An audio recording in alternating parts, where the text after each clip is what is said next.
of mine, as well as the journey of the student who is there on the call, Sanskar, through a question answer or more of a chit chat around some of the important aspects about engineering, the way ahead, and how the career pans out for people who come across in this kind of a field. I thought it will be interesting to get into that space as such. So that is why Sanskar came forward and said, so why not let me ask you a few questions? I said, good, but I also told him, don't share those questions with me, because then you come up with an answer which is already pretty much in line with what everybody is thinking.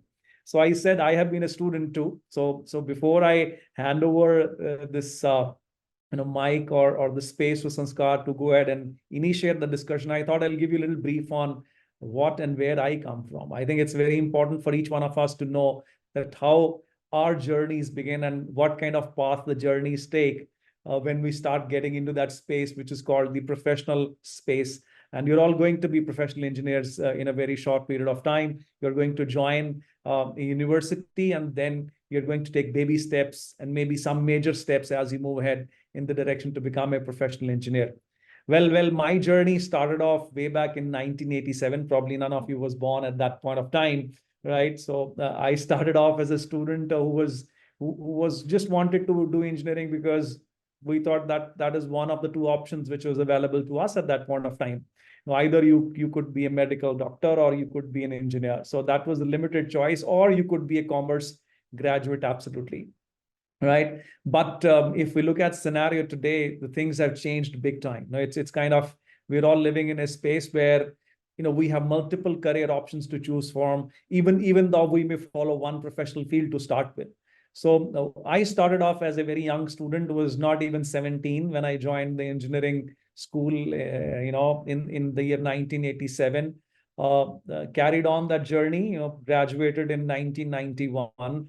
Somehow thinking that, okay, this is what I am made for. So let me get into the master's degree as well. I would be very honest with you, at that point of time when we were graduating, the opportunities for employment were very limited.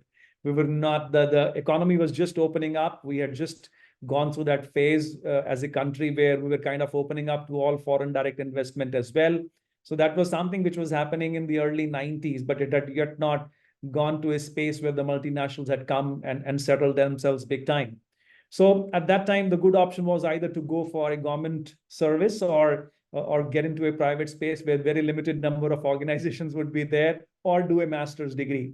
So that is something which I thought could be a good option. So I joined the master's program in my engineering stream at that same institution from where I graduated, which is in Patiala, which is Thapar Institute.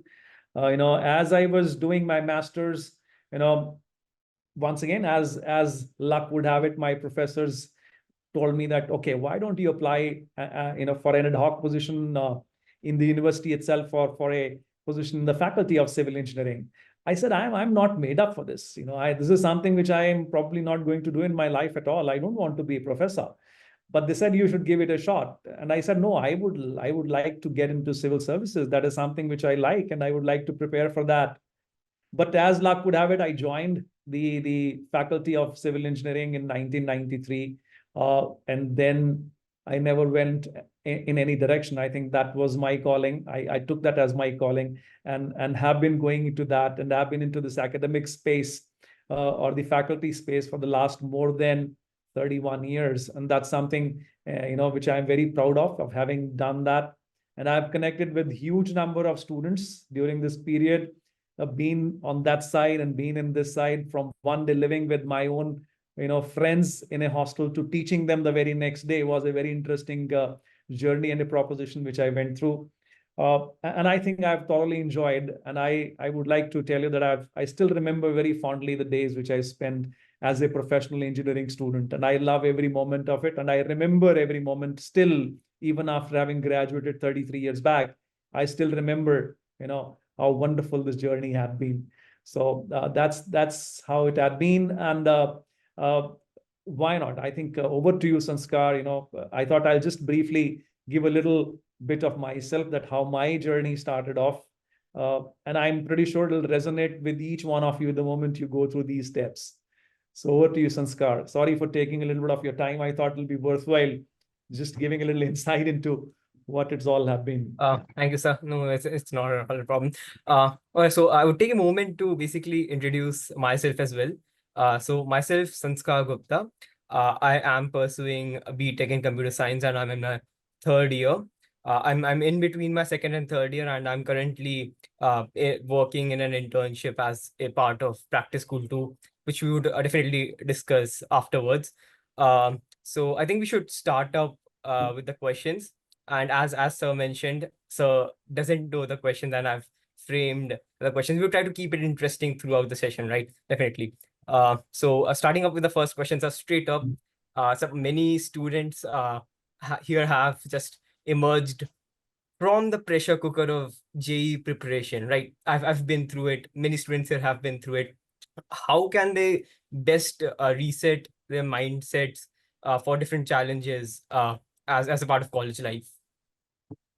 I think that's a very interesting question, Sanskar. And I think that is what I was also trying to put across when I was kind of introducing myself as such. It's a very interesting space, and specifically, in our days when we used to study, we never used to go to any coaching institution. But any which way that culture had set in, the competition was very tough even at that point of time, and still we were all kind of involved in preparing ourselves for those competitive examinations. In fact, you would be surprised to know that probably in our time, in the year 1987, that was the first time when this whole concept of undergoing a test, or an engineering entrance examination started in 1987. We were the first batch, in fact, who got selected to an engineering institution through an entrance test, right? So that was very interesting phase at that point of time. We were the first ones, so we had no experience of having done that.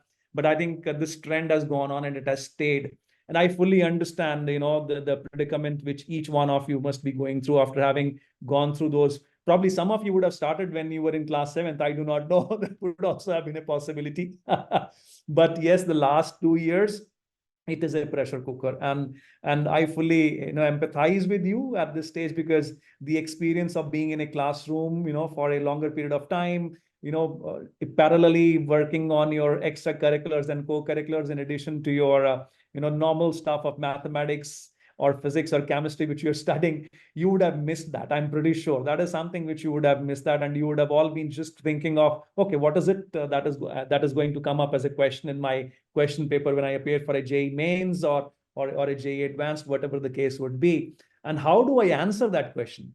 Now, the predicament and the way you have all been brought up is very interesting. That is something which I find.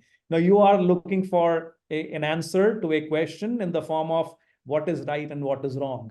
That is what we all have been kind of brought up, and you have been brought up absolutely in that scenario. Now you have to find the right answer out of the 4 options, or maybe 2 answers. That is how the JEE mains pans out, if I'm not wrong, right? So I think this is going to change big time. So you have all been, the first change which is going to happen as you move into your professional, university life or a college life, as you may say it, is that it's not about answering or finding the answer to some questions, right? It's going to change big time. Probably we may expect you to ask questions. Now that is a big change which is going to happen, because you're entering into a very professional space, and the opportunities obviously to learn would be immense. But this is something which you'll have to get to at the very first level.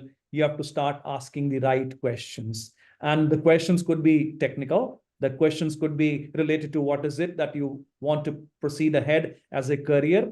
That question could be related to, okay, am I in the right space? Do I need to do something more for my extracurricular or for my hobbies? You will get enough time, let me tell you honestly.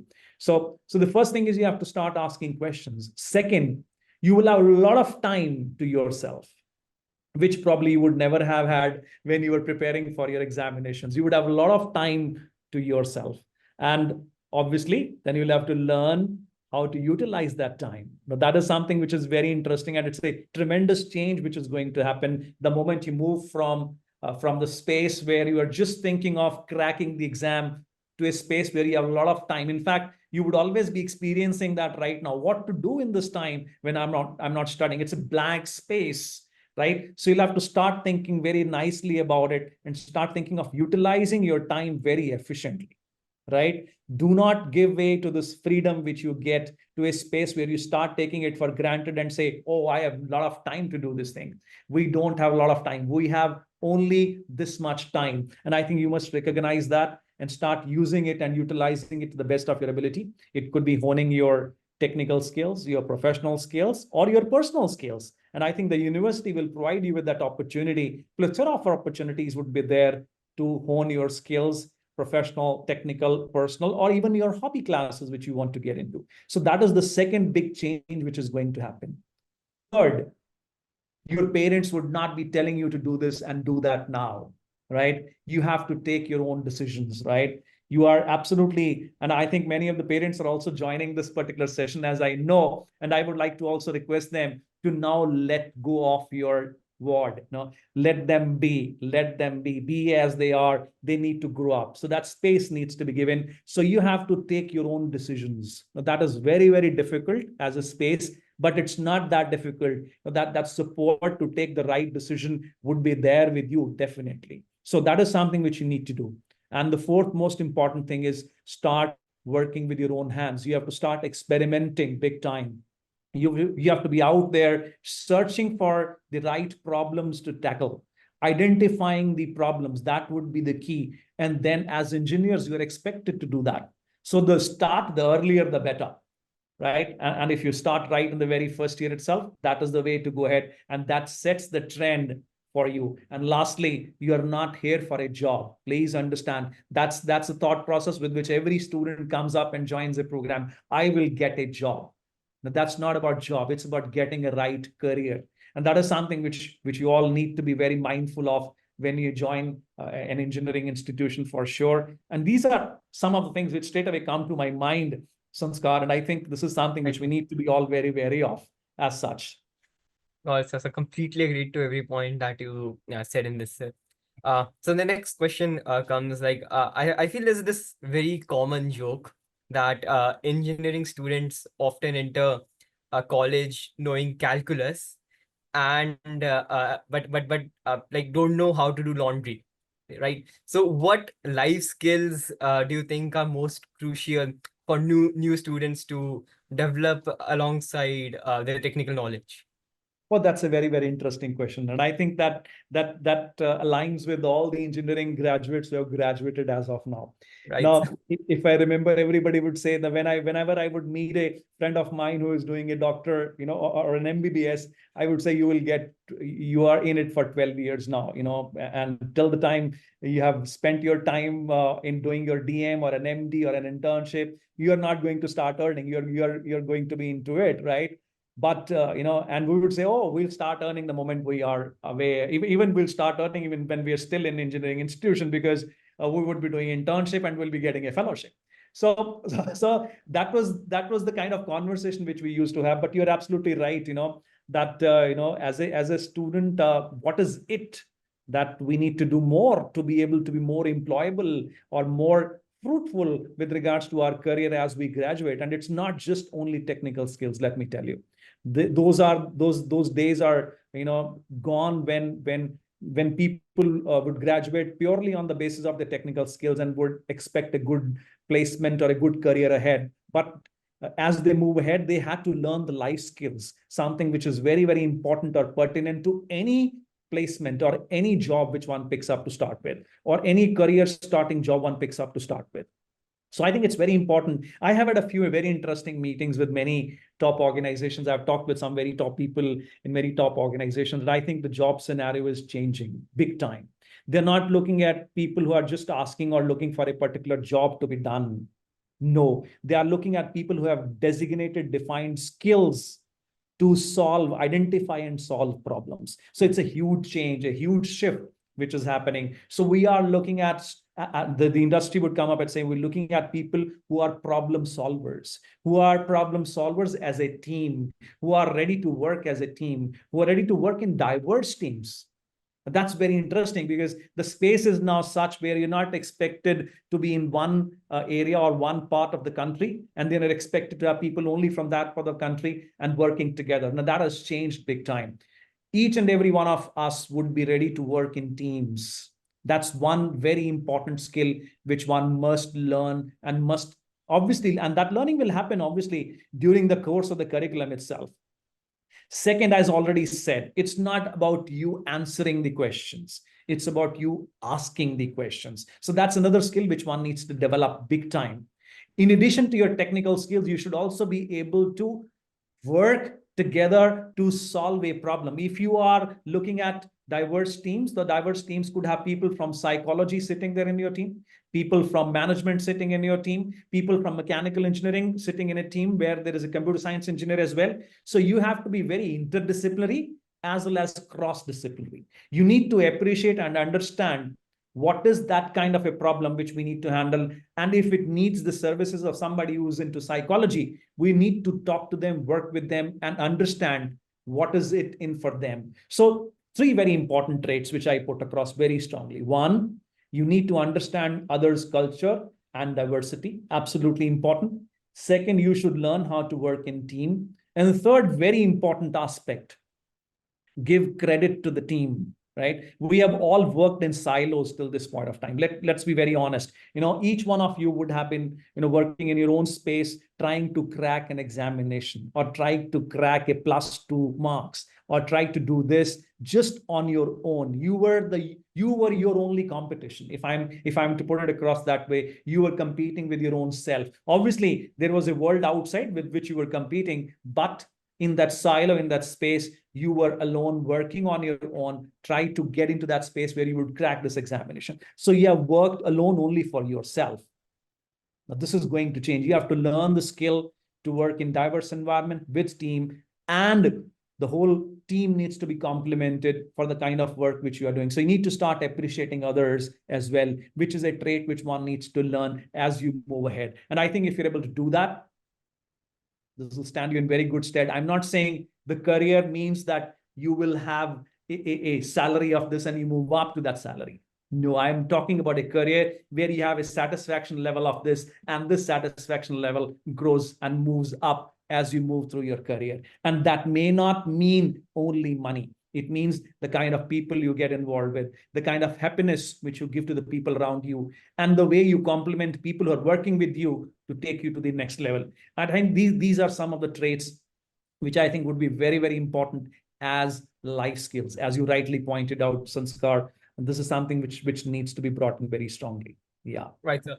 Sir, I feel like adding to this, I feel like basically after coming to college, I've had a lot of free time, as we had mentioned before, and I used to participate in a lot of events and had a lot of teamwork that goes on these events, beyond these events.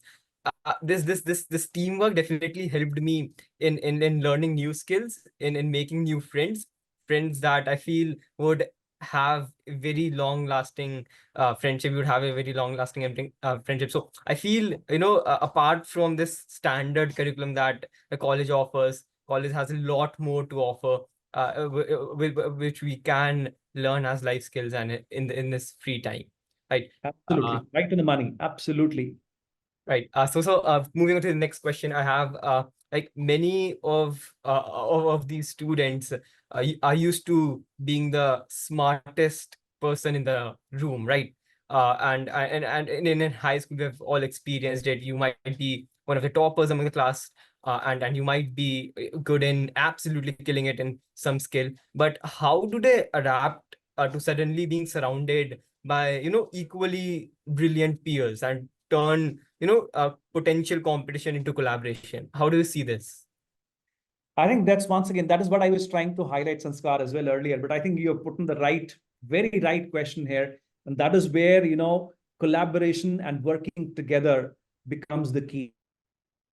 We're absolutely right. They may be champions in their own right. And all of you are champions. If you're getting admission to the university, you must have done something fantastically well. You must have proved yourself absolutely right. And you have made your parents proud. I'm absolutely proud of you. And you are champions in your own right. And you will remain champions in your own right. Nobody is denying that fact.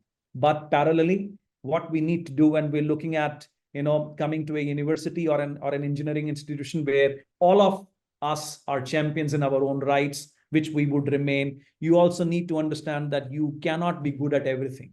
let's accept that we cannot be good at everything. We all cannot be, right? But whatever we are good at, that is something we should not be proud of, but we should be happy to share that with the others. I think that is something which is very, very important in any association which you are looking up with. And I would implore each one of you to see to it that it's not about marks. It's not about hiding what you know. It's about sharing what you know.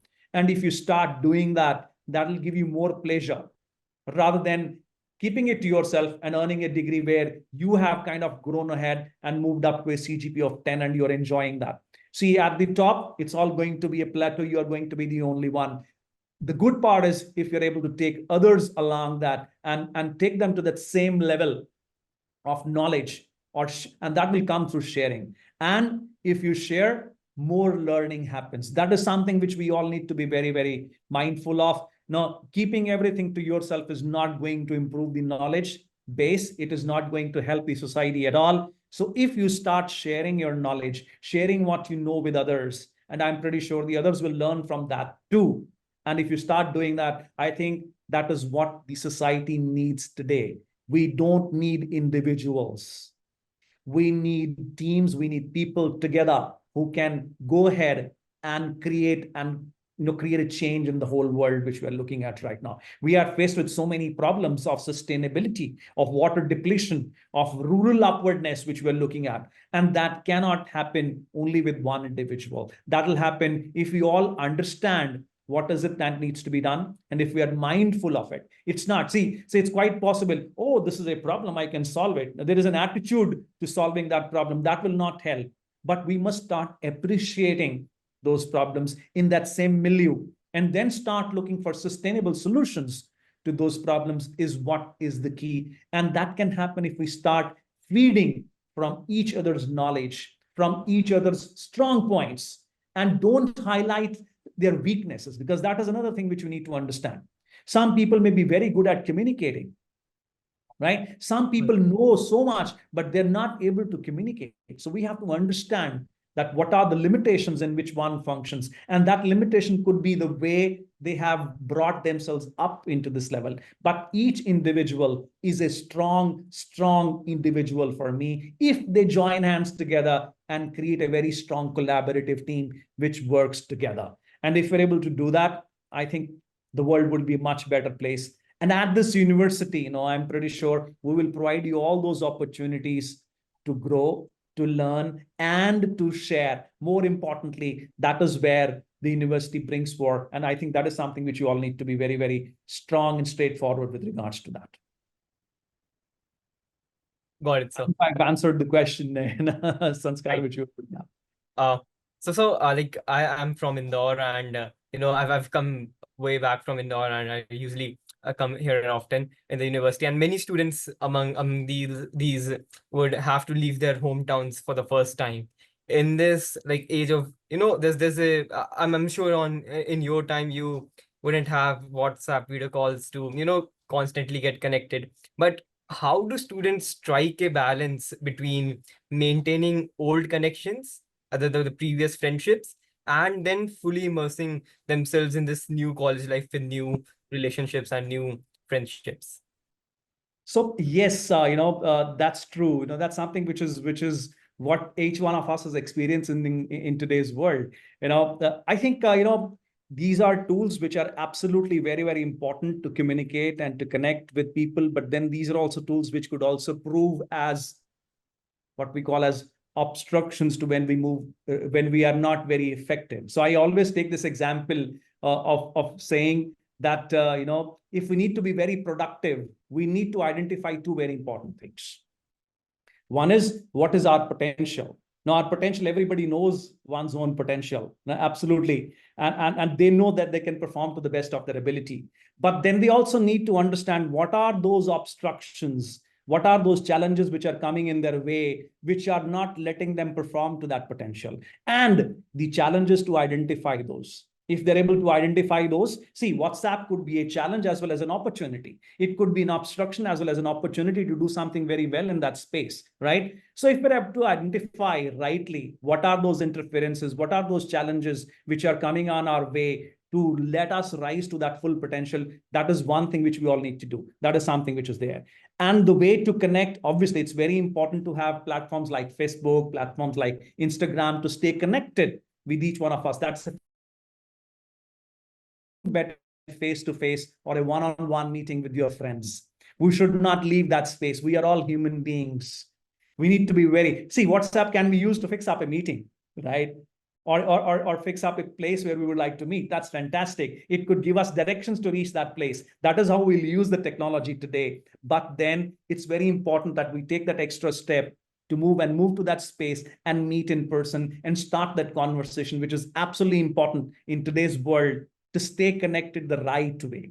So I think it's all about technology is here, right? The way we use it as a boon or a bane depends upon how we take it up. But it's evolving, right? Still it is evolving. And as youngsters, we need to understand that this evolving technology would be a great positive benefit to the society if we use it in that direction, in that particular way. Start setting up meetings and meet in person. That is my take on technology today. And I think this is what, as a university, we also provide huge spaces for having those physical interactions to happen. And I'm pretty sure each one of us would learn from those experiences, that human personal experiences.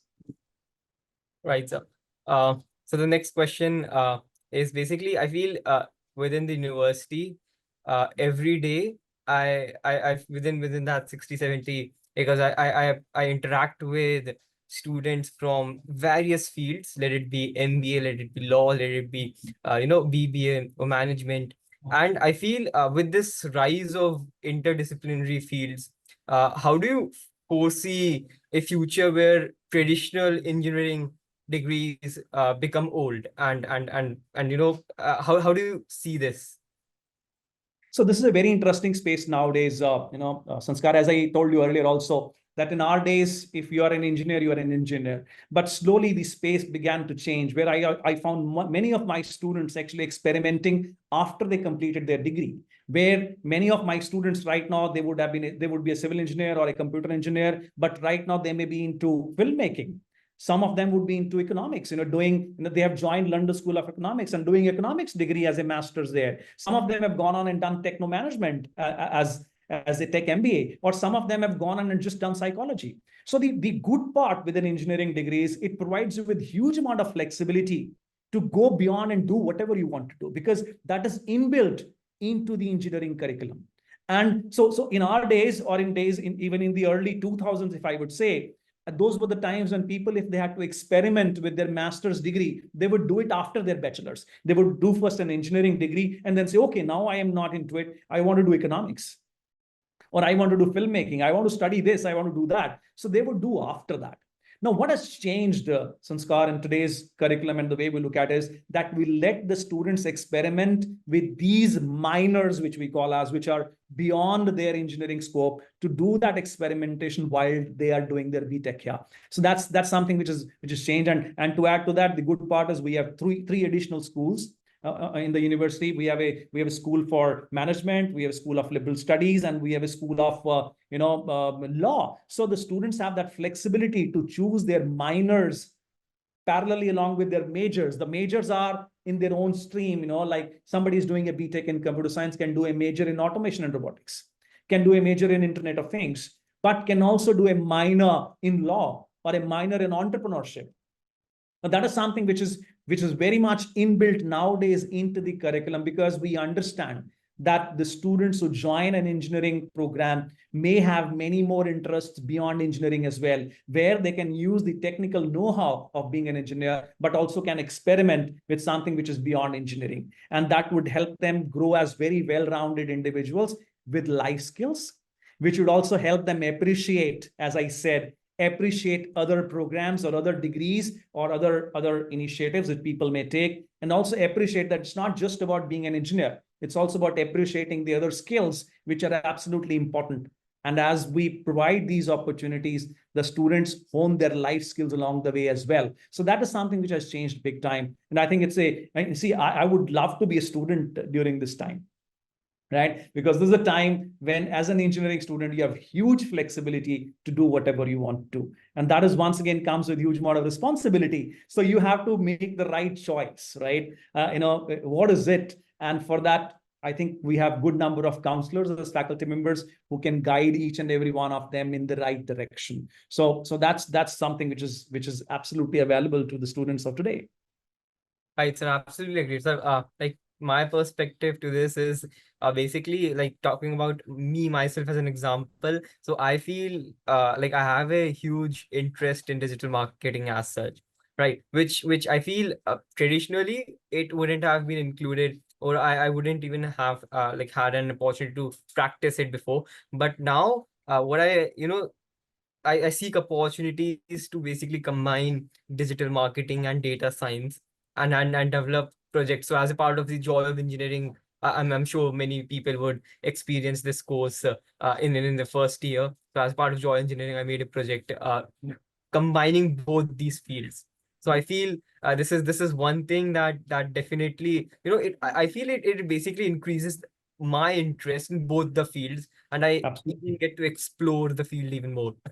Um, Absolutely, absolutely. You're right on the money when you say that. And that I'd like to just add on to what you said, and it's not just about being taking that course of joy of engineering. You can always carry it forward to the next level, to a startup if you want to, and the curriculum and the school itself supports such kind of initiatives with regards to providing seed grants to such projects, which is absolutely the key when you're looking at it. You're right on the money when you said that. right, sir. So there's again this saying that grade C's, C grades get engineering degrees. I feel, but we know that that's not the whole story, right? How important are grades versus practical experience in shaping a student's future prospects? So How do that's how do very, you take it? yeah, absolutely. I get the question what you're saying, and I have a very interesting example to give here. Now, you'd be okay. Have you seen the ad of how many? I think many of you would have seen the ad of Fevicol, or not the Fevicol, not M-Seal. Have you seen the ad of M-Seal? I'll tell you what that ad is, right? So that is a very interesting ad. There is this one gentleman. No, he goes to his house where his father is lying on deathbed. Okay, so his father has to write a will. So he has written some will there where he has given him just 1 lakh of rupees. So what he does is goes to his deathbed, picks the father up, and starts to add zeros, more zeros after that, so that it becomes 10 lakhs or a crore and so on and so forth. So he Right, adds 3, 4 zeros after that. And as soon as he leaves his father, on the bed, the father dies, right? So he's very happy that he has got all those zeros after the one. And the moment he comes out, he's coming out, he's standing in the there is a door, right? There is a chaukat and there's a door, and he's standing just in the middle of it, and it's raining outside. Okay, so he's very happy that he's been able to get a lot of zeros after that one, and he's very pleased. And what happens? It's an ad of MC. So what happens? There is a drop which drops down and drops onto what? the On the paper. one. On the one, Oh, okay. right? So he tries to seize it. Oh, the one is one. So what are left are only zeros, right? So that's an ad of M-Seal, right? So it's an ad of M-Seal. So had an M-Seal been there, that drop would have fallen. And so the idea is that, but I take it as a metaphor. Right, sir. So this one in our life, in every student's life, is actually academics, right? So if you are able to have your one in the front, means where you have got enough good grades, you have got a good CGPA, and it's not just only about CGPA, but where you have also understood your concepts and you're very good with your concepts. So if that one is right, then those extracurricular activities, the co-curricular activities, the hackathons, all other things are zeros, which you can add to that one, right? So if you keep adding those zeros to that one, it could be your communication skills, it could be your teamwork, it could be your extracurricular activities which you add, it could be your hackathons which you go on and so forth. So that adds value to your own personal life or professional life. So you become a well-rounded individual. But if that one comes at the end, means you have only zeros, and then you put academic right in the very end, then the total value doesn't change at all. So it's very important. So as you said, I think it's absolutely important that we work on our academics. That is our first thing to do. You have to be very conscious about the way you study. You understand the concepts. It's not about mugging. Please understand. It's about understanding the concept the right way, asking the right questions to your faculty members, and doing it absolutely right. And if that one is there, you keep adding those zeros of your personal interest ahead, and you are one rounded individual who is absolutely employable, who has a fantastic career ahead, and who will be very satisfied. So I think I've answered that question. If you ask me, Sanskar. Yeah, definitely, sir, definitely. So, like my next question is basically, I feel college is, is called, or I would mention college as a melting pot of diverse personalities, right? So, like in your experience, like what's the secret sauce for turning this diversity into strong and lasting friendships forever? I think there are two things very important, Sanskar. One is ready to accept whosoever is coming up in your space and start appreciating others as well. That's something which is very important. If you're open, if you are ready to accept people in your space, I think that makes a huge difference, right? It is a melting pot. People would have diverse languages, they'll speak different languages, they would have different cultures, they would have different way to express their emotions. But if we start appreciating the positives which they bring on table, and we are ready to accept them as they are, that's very, very important. Sometimes we intend, okay, yaar, agar ye aisa hota, to main isko apne saath rakhta. That has to change. We have to start accepting the way people are, and more importantly, we have to start accepting the way we are, right? And if we're able to do that, I'm pretty sure this melting pot, which we call as a university, would be a place where each one of us would flourish, would have fantastic friendships. I know you can't be friends with everyone. That's true. Absolutely true. It can't be that way. But then the moment you start accepting yourself the way you are and start accepting the others as they are, you are on level ground, and you start accepting each other's positives. I think the day is made, and you have got friends for life. And that is what we need to do. And also start understanding this, that we are not somebody who knows everything. There are others too, right? And we start appreciating. I think that is one part which everybody misses out, is we stop appreciating others. The moment we start doing that in a very genuine way, right? It should not be forced way, right? It should be a very genuine way. If we start appreciating people, I think that's the way to go ahead. And if we're able to do that even a little bit in our personalities throughout this 4 years of your career here, I think we would, as faculty members, done a very, very good job of making you people understand the importance of appreciating others. Right, sir. Absolutely agreed. Uh, so like our university actually puts a very strong emphasis on experimental learning, right? I've experienced, I've told this in this meet as well, that I'm in middle of my practice school and working in a startup. And I've noticed a sharp contrast between textbook theories on one side, and on the other side there are real world applications, right? So how do you envision on, bridging this gap of textbook theories and real world applications? So that's absolutely true. And I think the curriculum has a huge role to play in this, Sanskar. And, one thing is, just like I said, we need to appreciate others. And similarly, I'll put that simile into the way the curriculum is to be designed as well. We can't be working alone. We just can't say, I want to be a computer science engineer, so I need to study only computer science. So as a university, it's our duty to design a curriculum which is very chiseled, and which also exposes each one of us to real engineering, which means engineering of all kinds, which is there. So the curriculum has been modified, number one, this year itself, to incorporate some interesting aspects of other engineering fields as well into the curriculum, so that, because we're not going to be working alone. As I said, it's not about working alone on a problem and you're able to solve that problem. You have to start appreciating. If suppose you have to do product development, you also need to understand the nuances of design. You also need to understand the nuances of product design, and then how to implement your software on that product design. So you need to start appreciating the other engineering fields as well. So that is why the curriculum has a huge role to play. So that's a big change which has happened in the curriculum this year. And add to it, you not just only have to work on theory, your evaluations should involve a lot of project-based learning as well, where you're working on projects which are based upon real-life problems as a part of your course. That is where the real learning happens. If it's only theory or if it is only practical, you're not going to merge the two together, nothing is going to come out. So that's the second most important thing, that the evaluations and assessments need to involve both the components.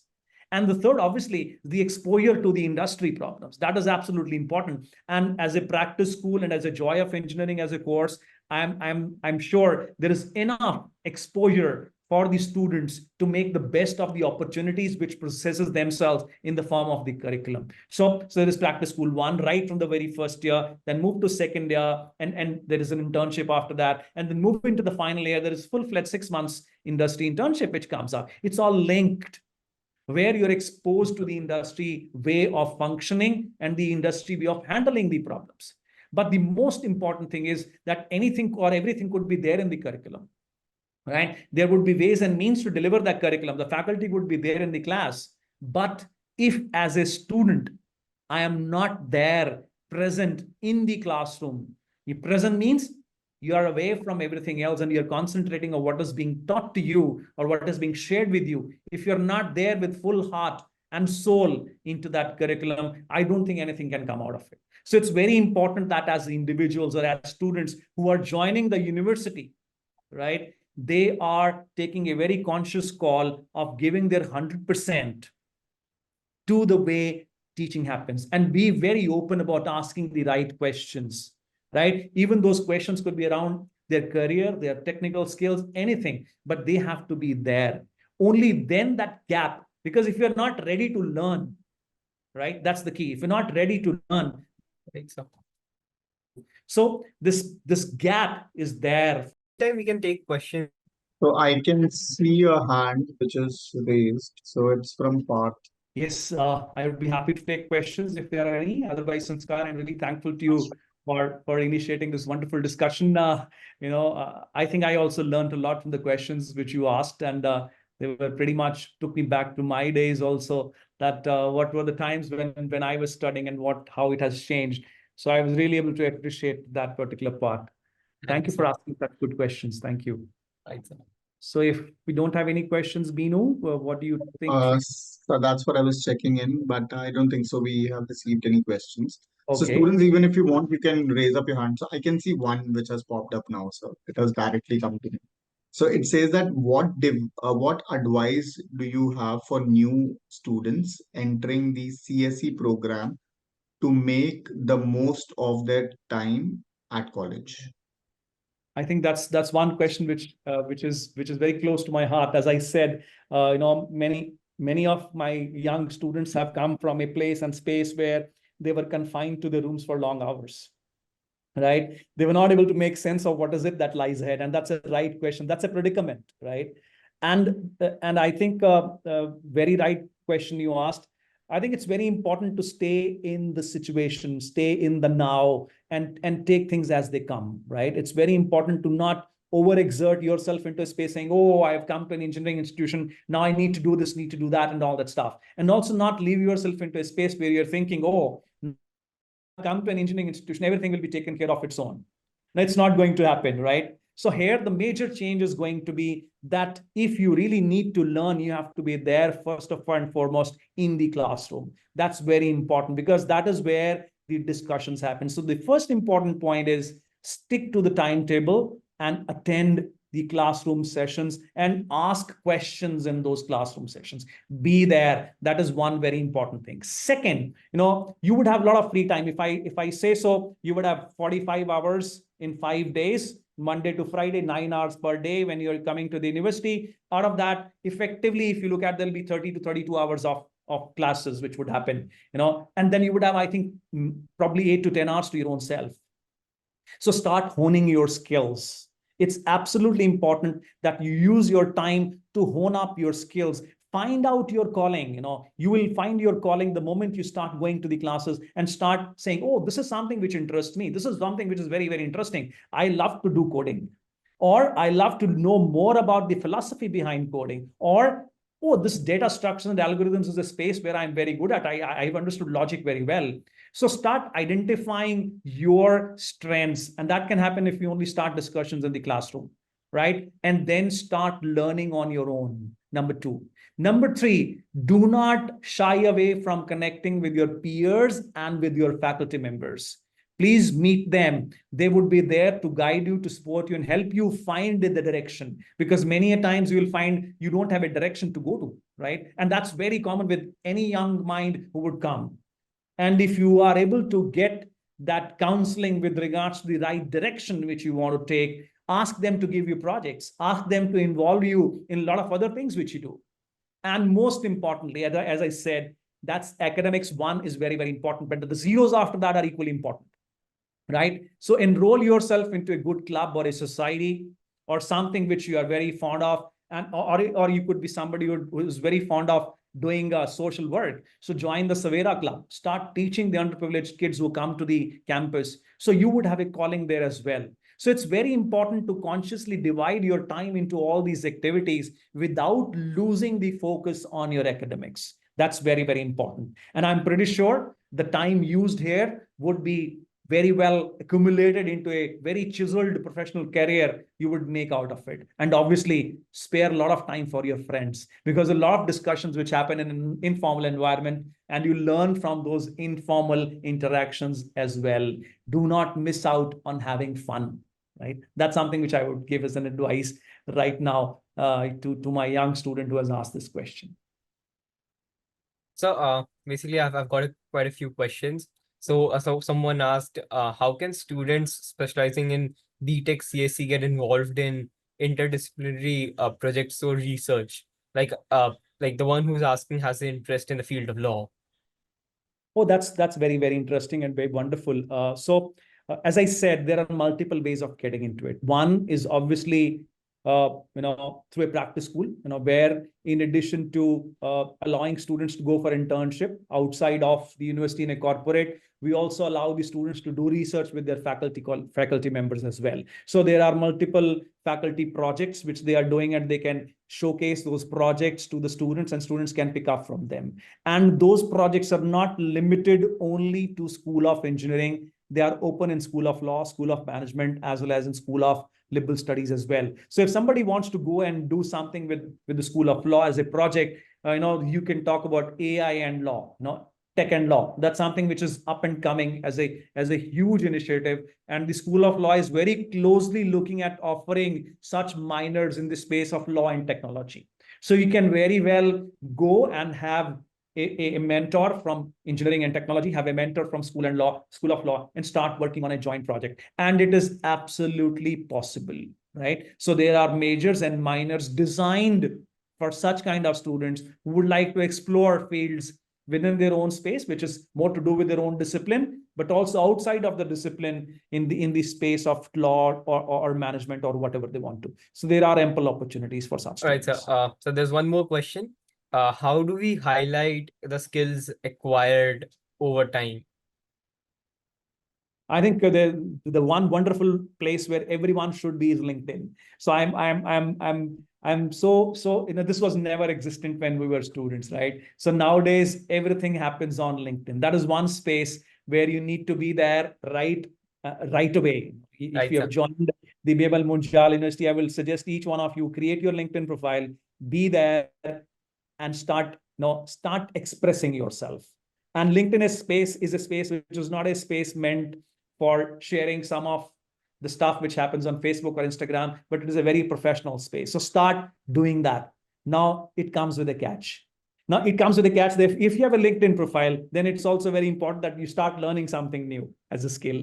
So only then you'll be able to showcase that on that particular platform. So it's a fantastic space to be in, where you are on LinkedIn and you're learning and then showcasing those skills on LinkedIn. So be on LeetCode, be on other platforms which are into competitive coding, be somewhere as well, and start to getting into that space and start learning and expressing yourself more. So the more you learn, the more you express, And that is the space where you all need to be very well. So I would urge each one of you to start thinking from that perspective.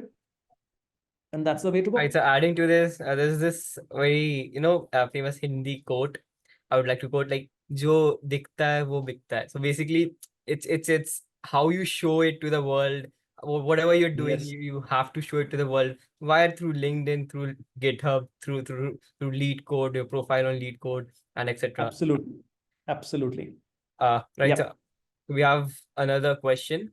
How will college students be taught artificial intelligence and machine learning in the context of rapidly evolving AI technologies? I think So, yeah, go ahead, Sanskar, please. so basically being a student, I feel that's the best part. That's one of the best parts of what I feel this university has. So basically, the curriculum keeps on changing according to the tech trend. So basically, like in the first semester, we have a fundamentals of data science course. In the second semester, we have an applied data science course, and in this fifth semester, we have a machine learning course as well. So it's continuously like throughout the semesters, you would get a lot of glance of AI and machine learning as such that I have experienced. So you can add on to it definitely. I think you answered. You should have answered that question for sure, because Yes, that's why this I is had the to get. question you are going through it. So you're the second year. The other thing which I like to add is that our faculty members are also devising very interesting electives as well. So just today itself, one of the professors came across to me and said that he has designed an elective on generative AI. Now, that is something which many students are going to be exposed to. So as Sanskar rightly pointed out, it is a part of the curriculum, and this curriculum is ever evolving and is taking into account whatever newer technologies are coming up, and is changing. The curriculum is changing every which way. Right. So the exposure to you would be in a very sequential, nice manner, where you'll also be experimenting a lot with AI. I've just given an approval to have an AI platform, being used for delivering such courses. So it's there as such. You'll have to be there to experience it, and I'm sure the curriculum has that flavor to make you experience all that which is there in the field of AI and ML very nicely. Right. So one more interesting question. Like how to schedule your day in college to crack the best opportunities, have great academics, and to participate in events. So I feel it's an interesting question because there's this one answer that I have: to experiment. Just to experiment. You'd have to experiment, and you'd have to find out Absolutely, the best way. absolutely, absolutely. Everyone would have to find their own way. I am absolutely in sync with that. You just have to be there and start experiencing the things. The things will automatically come to you. Your callings will come to you right away. But then more so, it's also very important to connect with your seniors, with your peers, understand from them a lot, right? And whenever there is a confusion, any which way, you can always contact me or any of my colleagues, and we'll be there to guide you in the right direction. Okay, there is a question coming here on my chat window from Suneha Garg. Sir, how to build confidence to ask the correct question? So Suneha, there is nothing like a correct or a wrong or a right question. Every question is the right question. See, and no question is a trivial question. Every question is very important. It is absolutely important that when you're asking that question, don't think what others will talk about you, right? Many times, we don't ask the question thinking that, okay, if I ask this question, it's such a simple question, people will say, "Tumko ye bhi nahi aata hai." Let me tell you, out of a class of 60, the other 59 would also be wanting to ask the same question, but they would not have the confidence or guts to stand up and ask. So my advice would be, stand up and just ask the question, whatever is coming in your mind. That's the way to do it. Okay, so I have. So there is another question which has propped up to me. Sure, sir. So ND Singh, sir, what will be the process we have to do until the college starts? And please also tell when will the batch start. So I'll request Khushbu and Beenu to please answer this question. What will be the process we have to do until the college starts? And please also tell when will the batch start. So please, you can answer that question, Beenu, after this.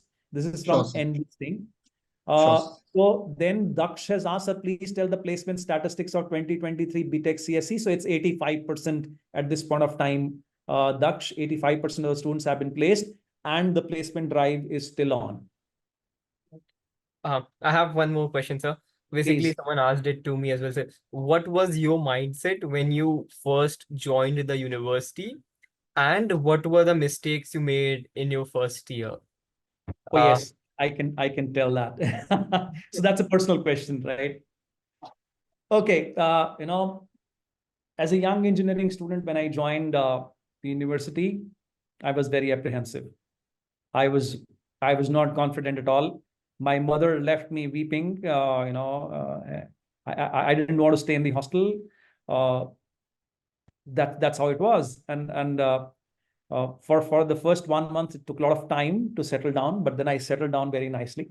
My friends, my peers, my colleagues helped me, uh, and we became mentors as well as we moved ahead. So that was there. But one thing which I learned from my very first semester was something very interesting, which I like to share with each one of you. Now, in our university, there was a scholarship which was offered to the top 3 students every year. Only 3 scholarships. We were a batch of 180. And in the first semester, what I did, I was like, I wanted to go back home, right? After having given my end semester examination, I didn't think of staying back and checking my answer sheets. So in 4 of my courses in the first semester, out of 6, in 2, I got an A grade, in 4, I got a B grade. And in the subjects which I got B grade, I missed them by just 1 mark or 2 marks. Maybe had I gone back to my professors and seen my answer sheets, I would have, but I don't know. But I don't know right now. But I missed that. Now, the message which it gave to me was that if you are working hard on your academics, work so much hard and prepare so well and give your exam so well that you, even if you don't look at your exam sheets, you know what your grade is going to be, whether you have made the mark or not, right? So do not leave it to chance. Do not leave it to others to do the work for you. You should be there. It's your work. You should be there to take care of your work. Nobody else. That is what it taught me. And now this has stayed with me throughout my life. I do not leave for others to do the work for me. If I have to do that work for you, if I have to be with you, Sanskar, today, talking to you, it is me who is talking to you. No one else is talking on my behalf. So do not leave it to the others. And that is what has stayed with me throughout my life. And I think that is an advice which I like to give to all of you, thinking that that's the way to go ahead. Do the work which you started, finish it off yourself. Do not leave it to others. Right. There's another question which has cropped up. It's about, once again, Khushbu, this is about scholarships. So once again, it's coming from Daksh. Maybe you could give him the information regarding what's the scholarship criteria, eligibility for BTech, how many students are given scholarships. So you can just share that information with them. Maybe we can have one more question because I've already crossed 4, and I think we should stick to the time limit. That's absolutely important. So maybe the last question. Right. So someone asked me, like, a very informal question. How is the hostel life in college? Is the hostel washrooms clean? How is the laundry service? Can we access library 24 hours? Okay. So basically, I would like to tell everyone. So we are currently, organizing and the 7-day orientation that goes on the very first week of your arrival. We would answer every question, but briefly, like how's hostel life in college?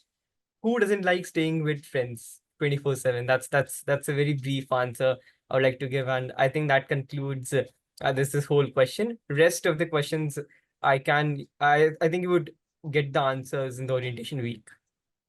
And I think one question has come from Sridhar Pandey. What emerging technologies will impact engineering the most, and how does the college support student engagement in research and innovation? So the up and coming engineering emerging technologies, I would say generative AI is one, which is there to stay big time, and we have to be very much aware of that. That is one I see immediately, which is going to impact engineering the most, because the chat GPTs of the world are going to put their own answers to many a question. And it is for us to understand what is right in there for us. So we have to have less dependence on some of the things for some things, but then its dependence is going to improve, to increase in days to come. So we have to be aware, and as a university, we'll make you very aware of that. And how do we support engagement in research and innovation is through providing internships, through providing scholarships, through providing seed grants, and also by providing opportunity for each one of our students to work with faculty members on research projects through the practice school. So these are some of the ways, and I think when the kids would join, they would experience that firsthand, as soon as they join the university. So this is all going to be there, and it will be shared with them during the in full details in the orientation program as well. But these are some of the things which come straight to my mind when we're looking to answer this question. Right, sir. I think should we take, or we should we end this session, or like how do we want to proceed? So I leave it to Bino the way he wants to pick it up. Sir, I know that we are running short with the time. So students, you can post your questions, and we can ask your respected counselors to give you a call back and collect these questions, and we can share it with sir as well and with Sanskar. So if anything specific comes up, please write it on the chat window, or you can also email it to us on SOET admissions 2024@bmu.edu.in. Sir, thank you, Maneek sir, for coming down for the session. It was really very insightful. I have learned a lot. I guess students and parents would have also got a lot of insights for the campus. And special thanks to Sanskar for taking out time since he's into his internship right now. So thank you, thanks a lot for coming down. Thank you, sir. Thank you, Bino and Khushbu, for giving this opportunity. And I must congratulate Sanskar for asking some very insightful questions. You have made my day too by asking those questions and making me reintrospect into some of my university days. So God bless you. Have a good time. And thank you, each one of you, for joining in, and look forward to meeting you in person at the university. God bless you all. Thank you very much. Thank you, sir. Thank you, sir. Thank you, everyone. Bye. Bye. Thank you, everyone. Bye-bye.